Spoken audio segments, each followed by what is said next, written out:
Hi there, folks. I haven't really put out a YouTube video in a while since League Start. The champion died to, well, the first champion died to a game crash, and then the second one died to a game crash, and then the third one died to me making a mistake, which was bound to happen eventually. So I was a little bit tilted by that, and admittedly I did kind of drop the ball on YouTube content as a result. But I'm back. Hello. I've been busy. I've still been streaming, which you can find a link to that in the description below if you want. And I've been playing some Slayer Earthshatter Tidebreaker action. Earthshatter Slayer was my other potential League starter, and I decided, since I had some currency lying around after the rips, and I also was still really interested in this build, I'd pump some money into it and see how far I can push it. Turns out I can push it quite far. I've really been enjoying this build, and I will go ahead and clear a map for you now, and then give you a brief overview of the character afterwards. So sit back, relax, and enjoy.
Alright, welcome back. I did skip some of the rituals and stuff in that map. I just wanted to show you some basic map clear and then the boss damage. So, this is my Earthshatter Tidebreaker Slayer. I'm going to briefly go over the gear and some of the synergies. I'm going to try and keep it from getting too rambly. I will be putting out a guide on this character later on in the league. My next guide coming out is on the champion that I league started with. That should be out in the next few days, and then I'll get to work on the guide for this character after that. Fair warning, this build is not really a league starter. Even though I had initially planned it as one, it got a little bit away from me with a lot of the synergies that I wanted to work in, and as a result this character is much more expensive than some of my other options, and take that with a grain of salt. I do try and be very realistic with how I market my builds and how I advertise them and that sort of thing, and so I just want to put this up front.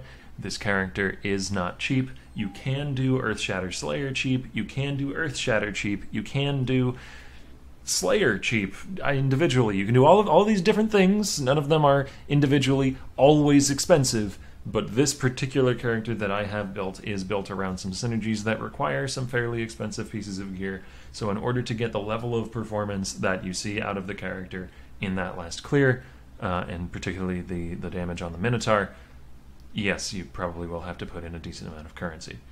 So that disclaimer out of the way, this character is built around a few different power points, I guess, or points of power. I shouldn't say power points because it sounds like I'm talking about the program. The buffed Masterful Form, which gives +1 to maximum frenzy charges now instead of frenzy charge duration, is very, very nice for stacking lots of frenzy and endurance charges, which plays really nicely with Tidebreaker. Tidebreaker's level 20 endurance charge and melee stun for socketed gems takes those endurance charges and runs with them, turning them into damage as well as a defensive tool. As a result of that, we are free to invest in max frenzy charges because they are super duper efficient on this build. So I've anointed a max frenzy charge up here, and we have 2 of them picked up on the tree. As well as that, I have a synthesized ring with +1 max frenzy charge implicit. Each of these frenzy charges also gives an endurance, which is why I have 8 frenzies and 8 endurance charges. You can push it further. I do not have frenzy charge gloves yet. That's something I'd like to make. You could theoretically get another frenzy charge here, even a frenzy charge on the boots if you're willing to use the unique boots. I believe they're called Dark Ray Vectors, but those don't have a life roll, so I don't think they're worth it in hardcore. And this character is in hardcore trade, by the way. By the way, yes.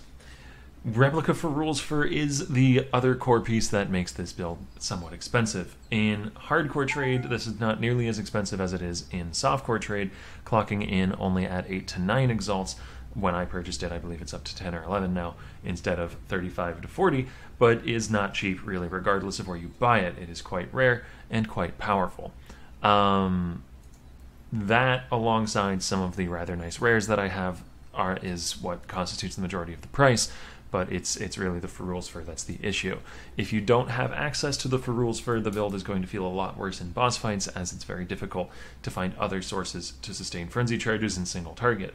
It is possible to do so with a regular Ferrules Fur, which certainly isn't cheap, but is cheaper if you're cognizant of making sure that your endurance charges are up through Enduring Cry, and that would probably work just fine. The replica is better because it doesn't give you that opportunity to screw up, basically. And you could even use a Redeemer chest piece with Frenzy Charge on hit, but there are very few actual hits in this build compared to, say, something like Blade Flurry or Cyclone, since you're a much slower attacking slam build, even with Earthshatter spikes. So you would need to use that alongside maybe something like throwing in a Hydrosphere in a utility setup, so you can drop that in order to have more hits going on in a single target situation, and it gets really wonky and much, much less clean than having a Ferrules. But still, probably doable. Not really what I'd recommend, but probably doable. Outside of that, the other things we scale in this build, it is a pure Fizz build. We are scaling Impale. That's where a lot of damage comes from, so we've gone for a couple of Impale clusters here in the tree. A lot of Warcry synergies, so we've picked up things like Escalation and Measured Fury. When I didn't have the Cluster Jewel set up, I had Admonisher as well, but I needed to cut some points to fit in the Cluster Jewels.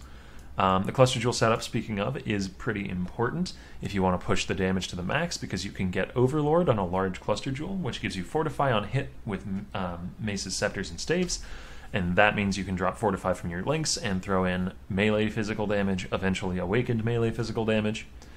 We've got some Fortify effect scaling, both here on the Amulet, which you can get with an Essence of Horror, that gives you 15, and on the Helmet, which can come from an influenced base and gives you up to 25%. This actually needs to be divined at some point. And then we've got a lot of recovery through Slayer Leech. For the Ascendancy, we went Masterful Form, as I mentioned, but also 20% Cull from Bane of Legends, which is really nice in the Cyrus fight, by the way. This build just absolutely demolishes Cyrus. It's been my favorite Cyrus fight, or Cyrus killer in hardcore that I've ever played, literally. You get Overleech for 2 points. Another thing that was buffed about Slayer this league is you only need 2 points to get it instead of 4. These used to be swapped. Also, even higher damage reduction on Brutal Fervor now. It went from 6 to 10. And we scale that Overleech through getting some Leech investment on the tree, martial expertise here. Theoretically, Vitality Void is decent, but again, I had to cut points in order to pick up this cluster here. We do have some Leech scaling on the Cluster Jewels. Mentioning that, Adrenaline gives 10% max total recovery per second from Life Leech, which is a very powerful stat, so even a relatively small amount of that is worthwhile.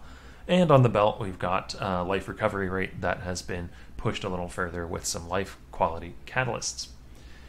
So yeah, that is a brief overview of the build. There will be a link to a path of building for this character in the description below. If you have any questions, feel free to ask. Let me just get ahead of a couple now, as I'm sure these are going to be some frequently asked ones. Crit does not seem worth it. You saw my damage against the Minotaur there. My damage on this character is perfectly fine. And there's a lot of investment into other things you need to do. You need to pick up the Impale nodes. You need to get all the Frenzy charges. You need to pick up the Warcry nodes. And you really want this Cluster Jewel setup. And all of that is basically a whole passive tree's worth of points. So there's basically no room to scale crit unless you were to drop life. And I don't want to drop life because it's hardcore. And scaling crit gives me what? More damage? I have plenty. So I don't really think crit is worthwhile. Makes the build squishier for a benefit that is kind of irrelevant. So RT for 2 points to solve accuracy problems entirely seems very worthwhile. And the other thing is, why not armor? Why going evasion and dodge? Well, armor helps solve phys mitigation problems, as well as fueling molten shell. Phys mitigation is not an issue when you have 8 endurance charges, as well as fortify with some fortify effect, and also the generic damage reduction from Slayer Leech. So that aspect of what armor does is relatively unimportant.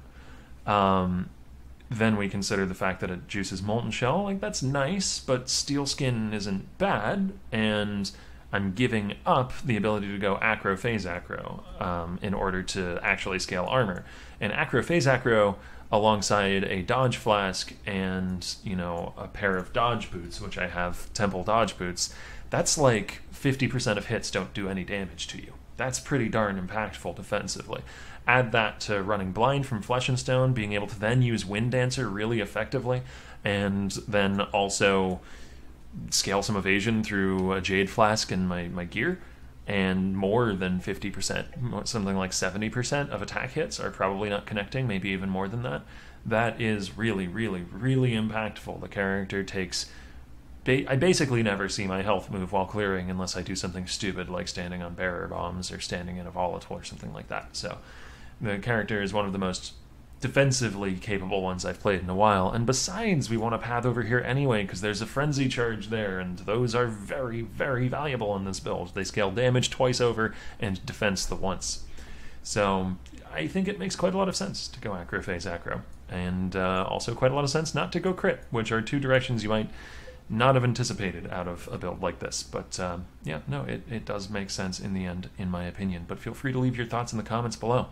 Thanks for watching, folks. I hope you enjoyed the video, and I hope to see you in the next one. Have a good night.